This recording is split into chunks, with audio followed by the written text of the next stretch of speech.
এই ছোট্ট, মালাই মেরে এক কাপ চা নিয়ে আয়, সঙ্গে 50 টাকা দামের বিস্কুট দিবি। 50 টাকা দামের বিস্কুট এই লেন। আরে আরে, এত বিস্কুট আমি কি করব?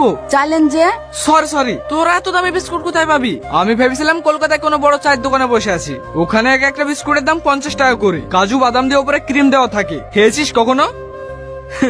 চোখে তো দেখিসনি কখনো, খাবি কি করে?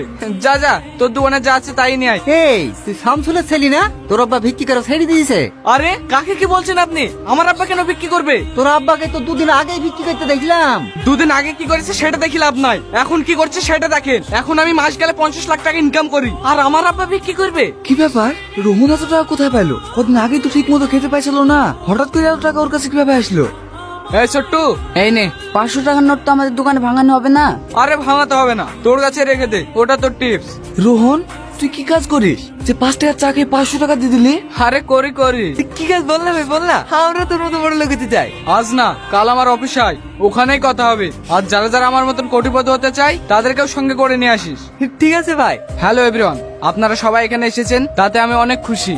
আমি আপনাদের সবার ভবিষ্যৎ দেখতে পাচ্ছি, আপনারা সবাই কোটিপতি। কি তুমি কি বলছো বাপ, আমরা সবাই কোটিপতি? হ্যাঁ চাচা, আপনারা কি কোটিপতি হতে চান? কোটিপতি হতে হলে এইটুকু তো করতেই হবে, সুযোগ বারবার আসে না, এটাই তোমাদের একমাত্র সুযোগ কোটিপতি হওয়া। ঠিক আছে, আমরা আজকে টাকা ম্যানেজ করছি। আপনারা টাকা ম্যানেজ করে আমার ম্যানেজারের সাথে যোগাযোগ করবেন, উনি সব বুঝিয়ে দেবে কিভাবে কি করতে হবে। এত টাকা আমি এখন কোথায় পাবো? না যেভাবেই হোক আমাকে টাকা ম্যানেজ করতেই হবে। কি গো, এত রাত হয়ে গেছে, তুমি এখনো ঘুমাওনি যে? হ্যাঁ তুমি ঘুমাও, আমি ঘুমাচ্ছি। না এভাবে হবে না, আমাকে অন্য উপায় ভাবতে হবে। রিয়ার বিয়ের জন্য তো আপু অনেক টাকা গুছিয়ে রেখেছে, আমি যদি ওই টাকাগুলো লাগাই তাহলে 20 দিন ডবল হয়ে যাবে। আর তাছাড়া রিয়ার বিয়ের তো এখনো 2 মাস দেরি, তার আগে আমি ওখানে টাকা রেখে দেবো, তাহলে আর কেউ জানতে পারবে না। কি ব্যাপার, তুই এত রাতে? ভাই আমি 5 লাখ টাকা নিয়ে চলে এসেছি। এত টাকা তুই কোথায় পেলি? চুরি টুরি করিসনি তো? না চুরি করবো কেন, আমার বোনের বিয়ের জন্য এই টাকাগুলো গুছিয়ে রেখেছিল, ওই টাকা।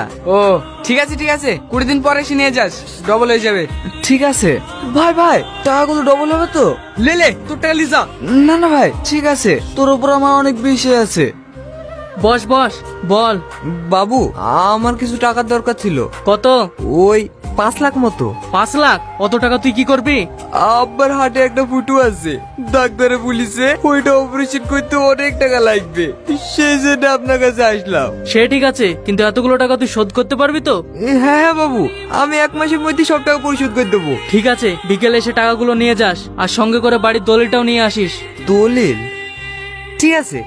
মমিন একটা সিগারেট দে। কি রে সিগারেট দে? আমি সিগারেট দিতে পারবো না, আব্বা বারণ করেছে। কেনে? এমনিতেই তোমার অনেক টাকা ধার